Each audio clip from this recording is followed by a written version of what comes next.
입술을 묻다 피기맘. 자, 슬기로운 학원 생활 1. 천천히 자세히 개념을 설명해주는 학원이 좋은 학원이다. 특히 학년이 어릴수록. 그러니까 학원 가면 보통 두 가지 스타일입니다. 저도 학원 강사를 해봤는데 뭐냐면 선생님이 개념을 설명합니다. 그리고 문제를 풀 시간을 줘요. 그리고 시험을 봅니다. 그러면 돈을 내고 학원을 보내는 목적은, 특히 선행학원은 모르는 걸 설명 들으러 가는 게 크잖아요. 근데 내가 3시간에 30만 원을 냈는데 네. 설명은 꼴랑 20분 하고 얘들아 요거 알겠지? 자 이제 문제 풀어봐. 1시간의 문제를 풀린 다음에 집에 가기 전에 또 1시간 시험을 봐.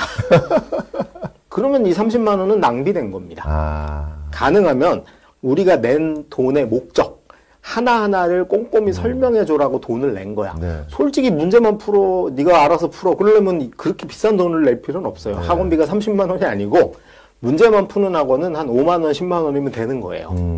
그러니까 근데 이게 고3들은 다 알아. 빨리 내가 해보고 싶어. 네. 근데 이 고3에다 대고 갑자기 야 지금부터 선생님이 너 고1 때 배운 거 새로 알려줄게. 이러면 화가 나겠죠.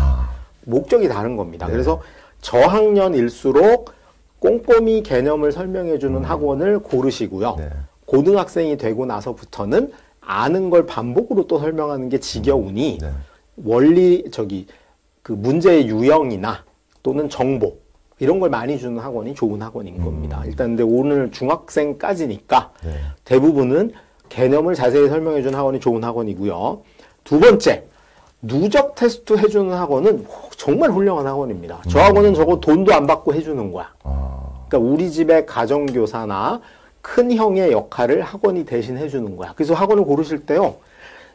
누적 테스트 한다 이거 꼭 확인하셔야 됩니다. 그리고 누적 테스트도 소재를 지네가 만든 걸로 한다 이거 별로고요. 사실은 세 번째 써 있잖아. 실제 기출로 해주는 게 최고입니다. 예를 들어서 아까 우리 중2인데 수학상 선행한다고 하는 친구가 있었잖아요. 이 친구가 중3이 다 끝나면 수학상이 다 끝나면 네. 뭘로 테스트해야 되냐면 학원 시험지로 하지 마시고요. 그냥 뭐 그 주변에 있는 고등학교 거 가지고 중간고사 테스트, 기말고사 테스트를 동시에 해봐서 기준이 넘으면 되는 거야. 이제 그래서 실제 시험으로 해라. 그리고 실제 기출 문제가 가장 좋은 시험지다. 왜? 시험은 그걸 모아서 점수를 따는 거예요. 학원 문제가 아무리 좋아봐야 소용이 없어. 거기서 시험에 안 나오면 끝이야.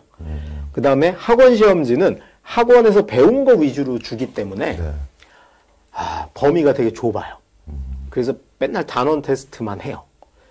그래야지 계속 다니니까 아까 말씀드렸지. 그 다음이 학원은 점수에 관해서 진실을 알려주지 않습니다. 그 예를 들면 고1 과정 선행이 끝나고 학원에서 테스트를 하면 뭘 얘기해 줘야 되냐면 얘가요 예를 들어서 뭐 대전고에 진학을 하게 되면 1등급이 가능할 것 같아요. 2등급은 될 것 같아요. 어머님이 얘는 아직 택도 없어요. 4등급이에요. 이런 걸 알려줘야 되는데 안 가르쳐 줍니다.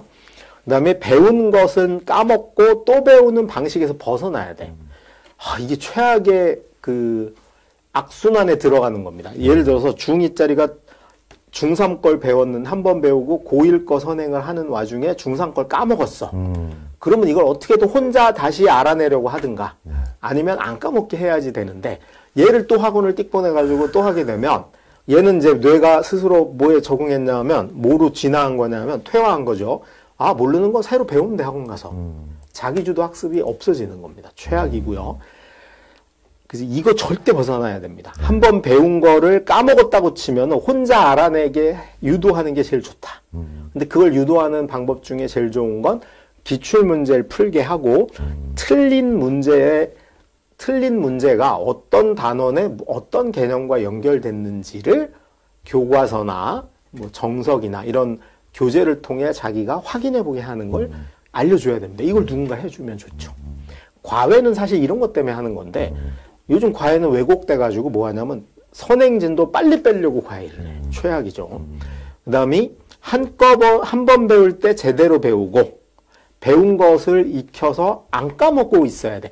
이 이 좋은 네. 주제를 계속 알려줘야 됩니다. 아이들이 한 번 배운 건 제대로 배우고 그리고 한 번 배운 건 절대 까먹으면 안 된다.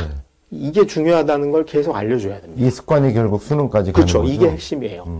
오늘의 주제를 한마디로 얘기하면 이겁니다. 한 번 배울 때 제대로 배우고 한 번 배운 거는 계속 익혀서 안 까먹어야 돼. 이걸 이제 예를 들면 아빠들이 무스탕이 아니고 그 비싼 패딩이 뭐죠? 몽클레어? 몽클레어를 200만 원 주고 샀어. 근데 까먹었어, 산 거를. 그리고 내년에 또 사. 절대 안 됩니다. 자, 그 다음이 안 까먹어야 하는 정도는 어디까지냐 하면, 예를 들면 뭐, 이상한 문제. 정말 이상한 문제집의 맨 어려운 문제까지 안 까먹으라는 게 아니에요. 안 까먹어야 되는 정도는 어디냐 하면, 개념. 적어도 삼각형이 뭔지 알아야 되는 거고요. 그 다음이 중학교 내신 기출 수준의 난이도. 에서 90점 받는 거. 여기까지만 안 까먹으면 돼요. 막 그 이상한 심화 문제까지 외우고 있어야 되라는 게 아니야. 그건 아동 학대고요. 제가 안 까먹어야 된다는 건 뭐냐면 적어도 제목에 나오는 단원들, 제목에 나오는 주요 개념은 안 까먹어야 되는 거고 중학교 내신 기출 정도, 중학교 때는 이 정도는 안 까먹어야 된다는 겁니다. 그 중학교 수준의 내용은 언제 시험 봐도 90점이 유지돼야 돼. 이런 거죠. 예를 들면 우리 애가 아까 저 대덕중학교 2학년 예를 계속 들게요. 대덕중학교 2학년 친구인데 중3 선행 끝나서 고1 거 선행한다 그랬잖아요. 그러면 어느 날 엄마가 불러. 야, 아가야, 일로 와봐. 앉아. 그래서, 야, 우리 대덕중학교 3학년 2학기 기말고사로 한번 오랜만에 테스트 한번 해볼까? 그리고 시험지를 던져줘. 풀어.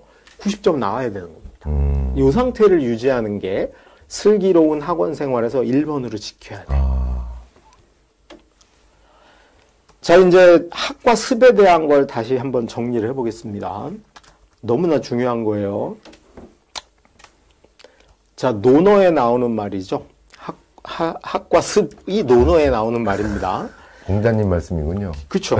이게 이제 우리는 잘못 배웠어요. 뭐라고 배웠냐면 이게 번역이 잘못된 겁니다. 뭐라고 배웠냐면 배우고 때로 익히면이라고 돼 있죠. 예.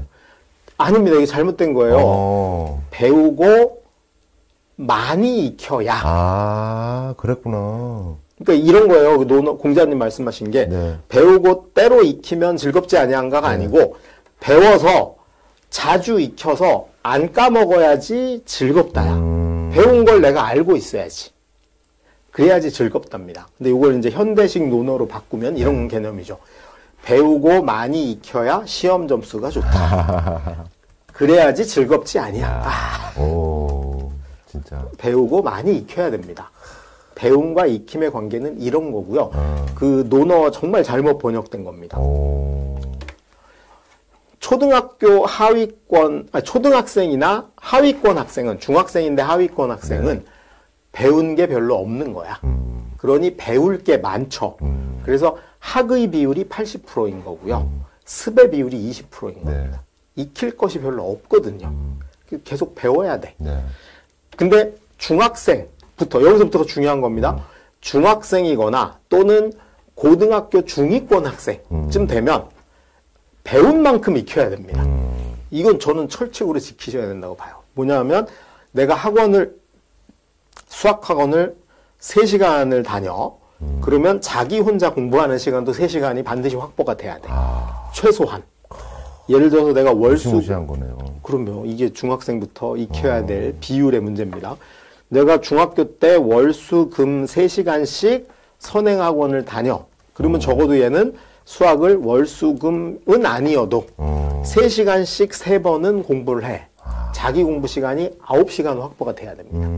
이게 안 되는 애는 점점 선행을 하면 할수록 하위권으로 떨어지는 겁니다. 왜? 익히질 않으니까.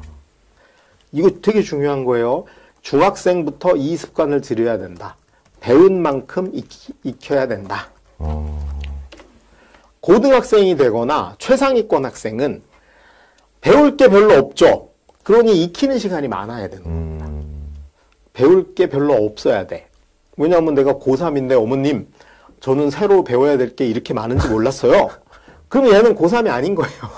그 다음에 자기 스스로 나는 전교 1등쯤 돼요. 그래 놓고 근데 아는 게 하나도 없어요. 이러면 전교 1등이 아닌 거죠. 그러니까 이런 친구, 상위권일수록 학원에서 머물거나 학교에서 배우는 것보다는 네. 혼자 공부하는 시간이 많아야 되는 겁니다. 왜? 지금까지 배운 것을 모두 알고 있어. 그러면 여기서 습의 주는 뭐가 될까요? 최상위권은 안 까먹으려고 그러네요. 반복적으로 익히는 겁니다. 그래야지 얘가 100점을 계속 유지하는 거야. 네.